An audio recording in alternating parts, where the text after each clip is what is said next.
I'm Lynn. I'm Amanda. And this is The Pursuit of Badasserie, the podcast. We're cutting through the fluff and cracking open what it really takes to build a business and life that you actually want. No gurus, no gatekeeping, just real talk, big action, and the badass energy you need to scale and slay. Some episodes, it's just us. And sometimes we bring on powerful guests with stories that'll hit home. Either way, this is not about playing small. It's about going all in. Let's get after it. Hey, I'm Lynn. And I'm Amanda. Welcome to The Pursuit of Badasserie, the podcast. Let's talk about an event that we recently went to called Money 2020. We went last year, where Lynn went last year. We both got the chance to go this year, and a lot of stuff came up. So we're going to discuss it today. Yes. So Money 2020 is a global phenomenon, I like to say. It is not a conference. It's not an expo. It's more like an ecotech for fintech companies and those in the fintech space. So it's not even companies, it's banks, it's regulatory agencies and different things. So it's really cool. It's been going on for a long time. This is our second year in Bangkok, and we definitely had the pleasure of going. We met so many cool people. It's a great experience, first of all. It is an experience, definitely. You know, I get so used to calling it convention because you think of like you go to these conferences and conventions, like, oh, it's a conference, it's a convention, but it absolutely isn't. I mean, Lynn likes to call it an experience, but it is. It's, first of all, so well put together. And if you want more information on it, we actually interviewed sort of the mastermind behind it. In this region. In this region, yes. Yes. In a previous podcast. So if you want to reach out or look at that podcast, we highly recommend it because it's one of the best experiences I've had as an attendee. And in speaking with a lot of the booths, one of the best conferences or events or experiences, ecosystems that they've had as well, because it really does encompass more than just you show up and you sit down in a cold room and maybe learn some things. Well, and I think that that's what adds to the value of this. So just kind of the layout, and although they were just acquired and the Saudi one will be different, but the regular ones, like in Vegas, they attract like 10,000 people and they have for years. It's about midpoint between Bangkok and the attendees and the US. And then we had about a little shy of 4,000 this year. Last year was around 3,000. But essentially, they have multiple stages happening at once. They even have an area where you can't bring in your phone. Like it's really, you're getting to know the know. And this is in the main floor because there's other things happening outside of the main floor as well. But then they also have the podcast pop up. That's why, well, we were there. She was there in spirit. I did a podcast interview there last year. They have food, great food in different places. And then they have different experiences that you can do. But then all of the booths have not just they're selling or hawking, whatever they're doing or having conversations, but a lot of them are experiential. So they have, you know, we went and met, what's her name? Gabrielle? No. Anyway, a lovely woman from the UK, and she had an orange juice, her business had nothing to do with orange juice. So it makes it fun for even those who are going to just experience the experience. Jillian. Gillian. Yeah. Something like that. I know it started with a G. Sorry. If you're watching this or listening to this, we love you. We remember you. I remember everything except your name. Absolutely. Sorry. But I know we're friends on LinkedIn. So it's so cool for a topic that can be a bit heavy, right? Especially because on the stages, they're talking about like regulations and different things. And yeah, that might be exciting to people in fintech somewhat. But a lot of people, and we know this, regardless of the kind of the genre of business, they get into it because they have an exciting idea or exciting product, but they might not be excited in the regulatory issues, the kind of the expansion. It's a different kind of market that's excited about that stuff, but they make the environment fun and creative and really keep using it. Just such an experience that you can't help but to pick up things, even though this was not our target audience. Yes. And actually in making connections with people, that was a common question. It was like, well, what are you doing here? Your business isn't fintech. And not meant in a mean way, but just in like, what made you want to spend 3 days with a bunch of fintech nerds? We loved it. It was great. And just because your business, or in our case, our business isn't specifically fintech, like we don't own a fintech company. We're not looking for fraudulent cases in fintech. That's not what we do specifically. However, it trickles down into a lot of what our clients deal with. And as we go into expand, and as we eventually going to be having an app as well, like there will be some things that we need to navigate in that tech world. And a lot of our clients and us as well do a lot of international international transactions and all of that fintech space is a part of every business. So, and it made me really think about a lot of times when you think about going to a networking event or into a conference or to an event and you're like, well, it's not 100% my target market, but can you get something out of it? Can you learn something? Can you make connections that are going to push you forward? Can you meet somebody who knows somebody who knows somebody? If you have that kind of mindset when you're going into these events, you can meet some of the most incredible people, and even just people that you want to watch, like people that you don't necessarily think that they're going to be benefiting you from a business perspective, but being in the same room with them is going to elevate your game. So I think that having that headspace when you go into these events is crucial. So many points there that I'm like fighting to say. So I'm going to tap into the last point that you made. Listen, if you were in the room, regardless of the genre of business or the classification, if you're in rooms with people who are doing big things, you're going to be associated with people that are doing big things if you're posting about it and sharing about it and different things. Also, just being around people who have had great success outside of your type of success. The ripple effect, or kind of the rubbing off, the asking lots of questions as like a mentor, learning from the people at the front of the stage. It is super important to put yourself in different scenarios and situations. Now, we're not saying do things to waste your time. We had intention of why we were going. There are several reasons why I will continue to go to Money 2020. It is absolutely, you can up level your presence by just being in a room with people of that clout, of that stature. And that caliber. I mean, absolutely. And it made me think about some of the other conferences that I've attended this year and last year as well. Even going to the Wilet conference, where an incredible group of people are speaking, and not every subject they're speaking on has anything to do with anything that I'm doing. And what incredible things they're doing. And to be able to be a part of that, even just in hearing it from it firsthand, is incredible. And it does change the way I think about things, even if it's a subconscious level. If something comes up, even 6 months down the road, and it makes me think about that, I can reach out to that person again and be like, hey, this might be a good connection for you. You never know where it's going to come. But again, what Lynn said about having that intention behind it. What's your purpose of being there? What are you trying to learn? What's your reason? We absolutely don't want you to waste your time on things that aren't important to you or aren't going to make anything for you. But I would say, quite frankly, every event is a waste of your time if you go into it. Attitude. Yeah, if you go into it with a shitty attitude and going into it with an attitude of no one's going to do anything for me, then you're never going to get anything out of anything. 100%. So 100%. Absolutely how you show up to any event, regardless of how into your niche it is. Are you showing up to bring more to the table and to learn, or are you showing up to sell and hope that people will take things from you? What's your motivation there? Absolutely.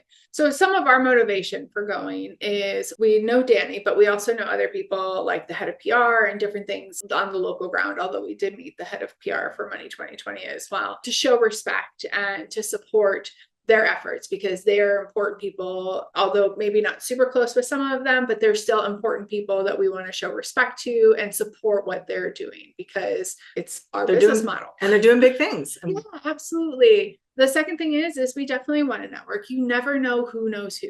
Like, you never know who you're going to, besides like running into and making connections, which I know we kind of talked about before, but like even pre-doing connections with some of the speakers, which I like to do, especially on LinkedIn. And I started dialogue with a couple of people, high-level people in the Philippines, which we're going to be doing work in the Philippines for my fractional CEO work, all of that, right? So like reaching out to the people and networking with the people who could help you, but also like being in that environment and that vibe where business is happening. That's so important. Business is happening.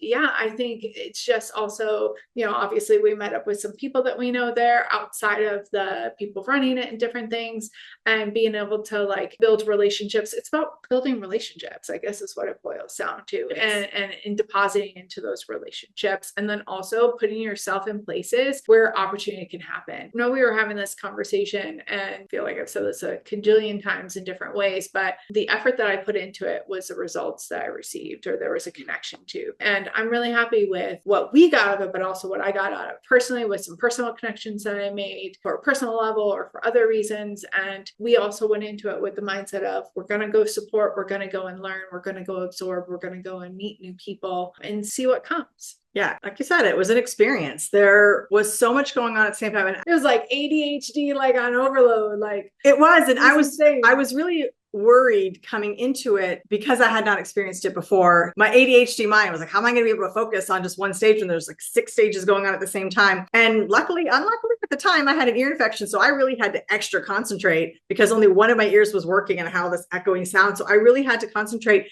And it made me even more present. I mean, I did not like the circumstances that I was feeling that, but it made me extra aware, and my active listening skills were off the charts because I had to be there. I couldn't catch things. I really had to focus and pay attention. And so it brought a new level of awareness to the event that I probably wouldn't have had I been 100% myself. So, yeah, blessing in disguise, sort of. No, absolutely. So I agree with that. But also the way, and this isn't a promo for Money 2020, although we are saying like the ticket is worth it, but the way that they have it set up and stuff, like you feel like that stage is like the stage. They do an excellent job and everything. But yeah, you need to go with a purpose. You need to go with the right attitude, and you need to go with something that will make you stand out, even in a sea of a place where maybe you're not like their ideal target audience or they're not yours. And actually the go-to is the name of our podcast and our book, because they give you this big old name tag that you wear around and it says the Pursuit of Badasserie. Everybody was like, the Pursuit of Badasserie, that's cool. Like, what about that? And like back to the days where I would go to the BNI international conferences and my tag would say Hawaii, and everybody's like, Hawaii, I want to go to Hawaii. And so having that conversation starter to be able to like kind of let down the walls so you're not being pitched to or different things like that is super important, regardless of what type of conference or ecosystem or wherever you're going into. And it was just really a reminder of like, make sure you're doing the right thing. Make sure your company is badass, I guess. Yeah, it's trademarked, so don't try it. Yeah. Watching you. What do you think? I think that, like we said, this isn't a pitch for Money 2020, though. If you're anywhere in the business world, we do recommend it. They have them all over the world. I was thinking about going to the next one in Vegas just because it is about going with a plan, going with intention, going with the right attitude. Listen, I'm an introvert. Being around that many people, even if I wasn't talking to them, was hard for me for 3 full days. Well, 2 full days because of my ear infection.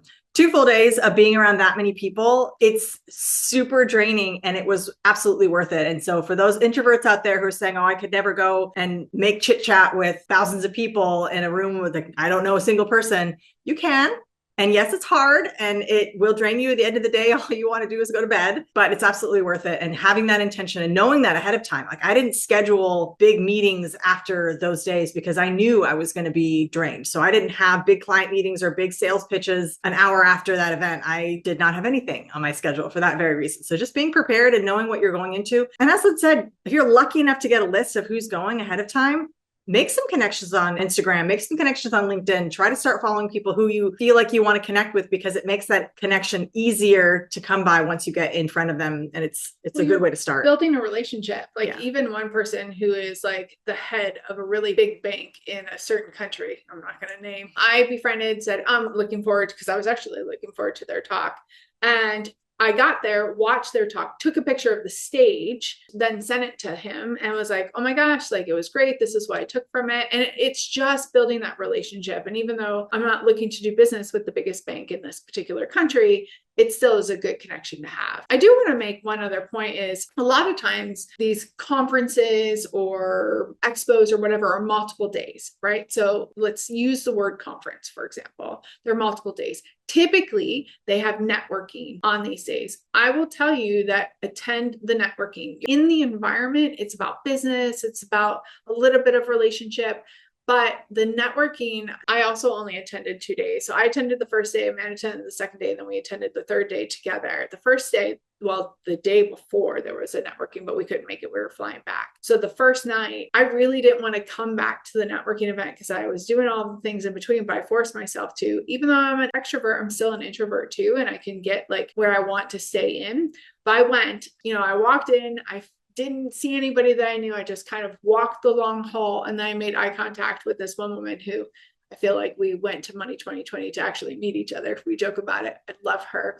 Claire, if you're listening. We had this whole conversation, then we had this group, and then I went over and other friends came that I knew there. And I will tell you then the last day that I went, I ended up being able to feel like I felt familiar in it. And like people were like, oh, hey, this and that.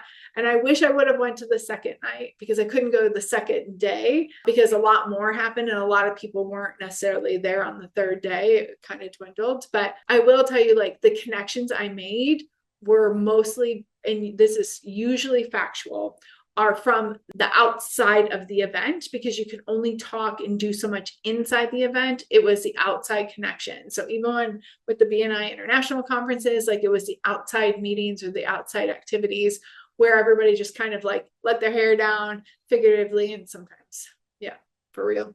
Literally, and you get to know each other on different levels. So make sure that you, even as an introvert, because that's where the real connections are going to be made. And then you feel more comfortable like the following days. And they usually have them on the first or free or the second day as well. Yeah. So just, take a look at the schedule, make sure that you're going to the meat of what you want to go to, make sure you're making connections with the people that you want to connect with. Be intentional. It does make a difference. Yes, showing up is the first step, and showing up with intention is going to get you a lot further. And no matter what your attitude is going into it, you're going to feel like you got more out of it if you went in with intention, because then you had a goal in mind, you had expectations, and then ultimately you're going to be more likely to meet those expectations if you have them in the first place, rather than just like hoping a connection falls out of the sky and you get a $10,000 deal in 2 minutes. So go with intention. Keep it in mind. Network, meet new people. I have to give kudos to our girl, Jasmine. She was there hustling and she did what she was supposed to. She knew what her target audience is, and that was her target. She's relentless, but she's also like a social media queen. She's always doing like lives, and whenever she's around, I don't have to pull out my phone ever because she will take all the pictures and videos. She is so good. But when I first got there, because banks are her client base, and she was like trying to like get in with this one particular woman who has no footprint. She's actually I think she created the bank, but she also still runs it. But she's like the number one person for a big bank in Thailand.